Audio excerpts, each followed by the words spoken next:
Bismillahirrahmanirrahim. Assalamualaikum warahmatullahi wabarakatuh. Perkenalkan, nama saya Nur Aisyah dari Fakultas Ilmu Tarbiyah dan Keguruan, Program Studi Pendidikan Agama Islam UIN Maulana Malik Ibrahim Malang dengan NIM 240101111037. Hari ini saya akan memaparkan materi kewarganegaraan yang diampu oleh Bapak Muhammad Tulus MPDI di kelas Pendidikan Agama Islam A dengan judul Konsep Budaya Politik, Budaya Demokrasi, dan Civil Society. Dengan presentasi ini diharapkan nantinya kita akan mengetahui beberapa aspek, yaitu diantaranya dapat mengetahui makna dan hakikat demokrasi, sejarah perkembangan demokrasi, kemudian sejarah pembangunan civil society, serta mengetahui sistem demokrasi di Indonesia.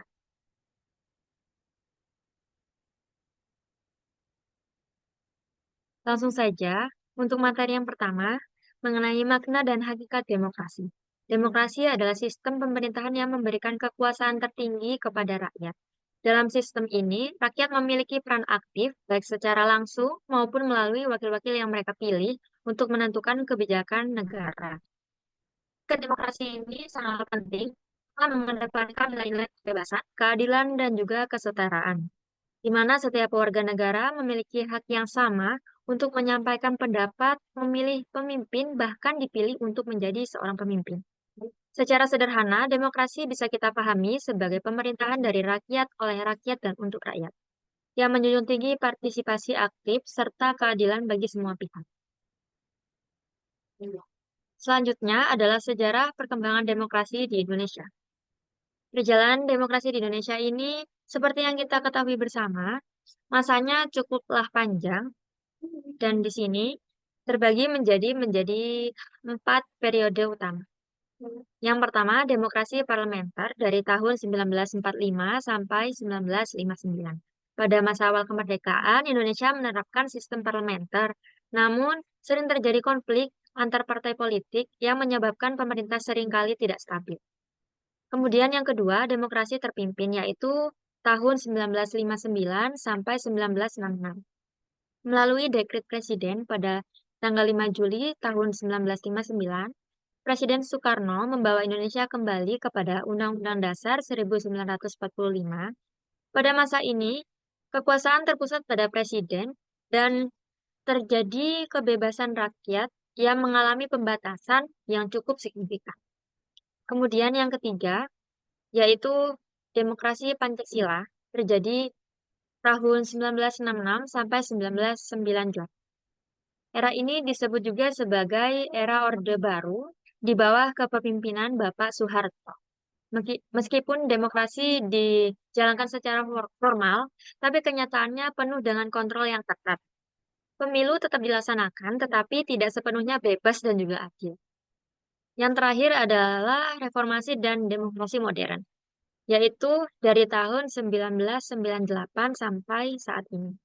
Setelah jatuhnya Soeharto, Indonesia memasuki era reformasi yang membawa perubahan besar, seperti pemilu yang bebas dan juga adil, kebebasan pers, serta penguatan lembaga-lembaga negara.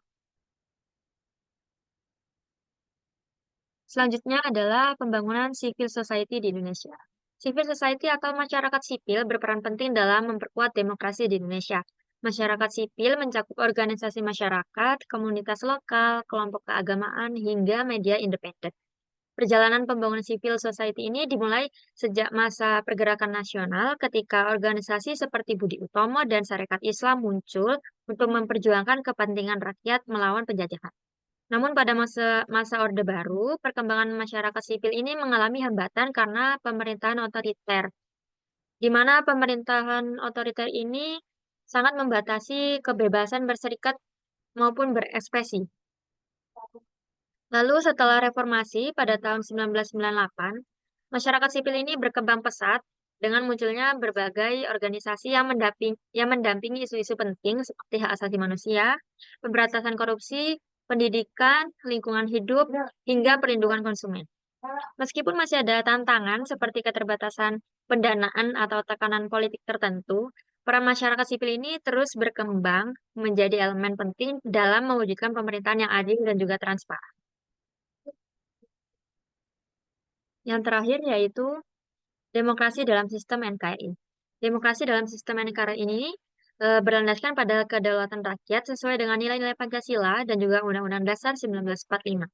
Sistem ini bersifat konstitusional yang artinya dijalankan berdasarkan hukum dan juga mencerminkan semangat gotong royong melalui musyawarah untuk mencapai mufakat. Rakyat memiliki hak untuk berpartisipasi dalam pemerintahan melalui pemilu yang bebas dan juga adil, serta menyampaikan pendapat secara terbuka tanpa adanya rasa takut. Dari pembahasan tadi dapat kita simpulkan bahwa hakikat demokrasi adalah kekuasaan tertinggi yang berada di tangan rakyat dengan menjunjung nilai-nilai kebebasan, keadilan, dan juga kesetaraan. Kemudian sejarah demokrasi Indonesia telah melewati berbagai fase mulai dari parlementer hingga reformasi modern saat ini.